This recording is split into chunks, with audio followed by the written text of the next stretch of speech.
Horror कहानियां थी। कौन थी वो? मैं 8 महीने की प्रेग्नेंट थी और अपनी डिलीवरी के लिए अपने मायके गई थी। माँ ने मुझे फोन पर बताया, घर के पीछे की तरफ जो खाली जमीन थी ना, वहां पर एक नया कमरा बनवा लिया है। इतने सालों के बाद जैसे ही अपने घर में कदम रखा, कुछ अलग सा लगा। माँ, ये घर के पीछे की तरफ नया कमरा बनवाने की क्या जरूरत थी? अरे बेटा, घर के पीछे दूर दूर तक खाली जमीन है। तेरे पापा को कई दिनों से लग रहा था कि यहाँ पर एक कमरा बनवा लेंगे तो ताजा हवा मिल जाया करेगी। अब तो ये सब छोड़ और चल जल्दी से दूध पी ले। माँ, मैं थोड़ी देर में पी लूंगी, आप सो जाओ। मैंने दूध का गिलास उठाकर उस खिड़की में रख दिया। पता नहीं कब आंख लग गई। अचानक से खिड़की के पल्लों के खड़कने की तेज आवाज आई। दूध का गिलास धड़ाम से जमीन पर आ गिरा। जमीन पर गिरते ही दूध का रंग लाल हो चुका था। मैंने खिड़की से झांक कर बाहर देखा।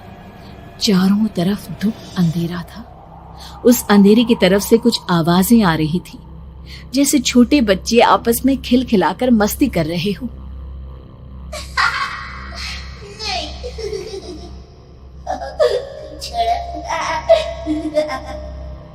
इतनी रात को इतने घनघोर अंधेरे में बच्चों की आवाज कैसे आ रही है? घड़ी में वक्त देखा तो ठीक 12 बजे थे। देखकर मैं सन्न रह गई। बुरी आत्माओं और भूतों की कई कहानियां मैं सुन चुकी थी। वक्त भी कुछ ऐसा ही था। ऊपर से मैं प्रेग्नेंट। सुना था कि ऐसे वक्त में अक्सर बुरी आत्माएं औरतों का पीछा करती है, तो क्या मेरे पीछे भी? पसीने से तरबतर बड़ी मुश्किल से, जैसे कांपते हाथों से मैंने उस खिड़की को बंद किया। जल्दी से जल्दी उस कमरे से बाहर निकलकर माँ के पास जाने के बारे में सोचा, लेकिन जैसे ही दरवाजे की तरफ पलटी, लगा कोई साया हवा की स्पीड से दरवाजे के सामने से गुजर गया। मेरे गले में अटक कर रह गई। मैं जोर से चीख कर माँ को बुलाना चाहती थी, लेकिन वो आवाज खुद मेरे कानों तक नहीं पहुंच पा रही थी। तो माँ तक कैसे पहुंचती? खिड़की के पल्ले एक बार फिर तेज हवा के झोंके से धड़ाम करके खुल गया और पूरी ताकत से मैं चीख पड़ी। जानती थी मेरी चीख की आवाज सुनकर कुछ ही सेकंड में माँ वहां पहुंच जाएगी, लेकिन ऐसा कुछ हुआ ही नहीं। मेरा कलेजा डर के मारे फटा जा रहा था। आखिर माँ ने मेरी आवाज क्यों नहीं सुनी? इतनी गहरी नींद में तो माँ कभी नहीं सोती। ठीक पीछे खुली हुई वो खिड़की। मुझ में इतनी ताकत नहीं बची थी कि मैं पलटकर उस तरफ देख भी सकूं। हवा का एक सनसनाता हुआ झोंका उसी वक्त मेरे कानों से आकर टकराया। लगा जैसे किसी ने दबी हुई आवाज में धीरे से मुझसे कहा, चली जाओ यहाँ से। मैंने दोनों हाथ अपने कानों पर रख लिए और एक बार फिर ताकत लगाकर जोर से चीखने की कोशिश की। माँ! पापा! मेरी आवाज उस कमरे की दीवारों से टकराकर वापस मुझे ही सुनाई दे रही थी। जितनी ताकत के साथ मैंने चीखने की कोशिश की थी, कुछ ही देर बाद उससे कहीं ज्यादा तेज और दर्दनाक चीख मुझे सुनाई देने लगी। कि आवाज ठीक मेरे पीछे खिड़की से आ रही थी। वो आवाज मेरे कानों में पिघलते हुए लोहे की तरह गिर रही थी। उन आवाजों में हैवानियत थी। वो आवाजें किसी इंसान की नहीं है, इतना मैं समझ चुकी थी।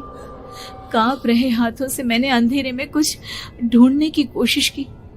तभी अचानक मेरा हाथ बेड पर रखी टॉर्च पर पड़ा।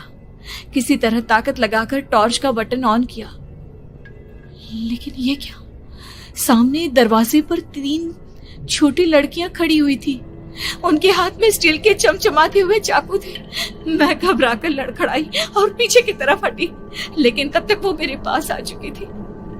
उनकी गर्दन टेढ़ी थी और उनके हाथों के वो चाकू मेरे पेट को निशाना बनाने को तैयार।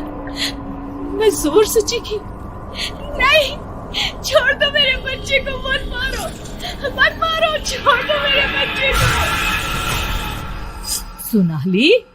सोनाली, क्या हुआ बेटा? तू इतनी डरी हुई क्यों है? उठ बेटा, क्या हुआ? हड़बड़ाकर मैंने अपनी आंखें खोली। देखा तो दिन निकल आया था। माँ मुझे जगा रही थी। मेरा चेहरा पूरा पसीने से लथपथ था। क्या हुआ बेटा, तुमने कोई बुरा सपना देखा क्या? मैं अभी तक अपने पूरे होश में नहीं थी। वो मेरे बच्चे को मार देगी माँ। वो लड़की मेरे बच्चे को। मैंने घबराकर अपने पेट को छुआ। सब कुछ ठीक था। और वो दूध जो रात को यहाँ पर गिर गया था, उसका रंग लाल हो गया था। माँ ने हंसते हुए दूध का गिलास मुझे दिखाया। तुमने दूध पिया ही नहीं, पूरा का पूरा ऐसे ही रखा हुआ है। तुमसे कहा था ना सोनाली, सेहत के लिए लापरवाही ठीक नहीं बेटा। लेकिन मैंने तो सब कुछ अपनी खुली आंखों से देखा था। ये सपना कैसे हो सकता है?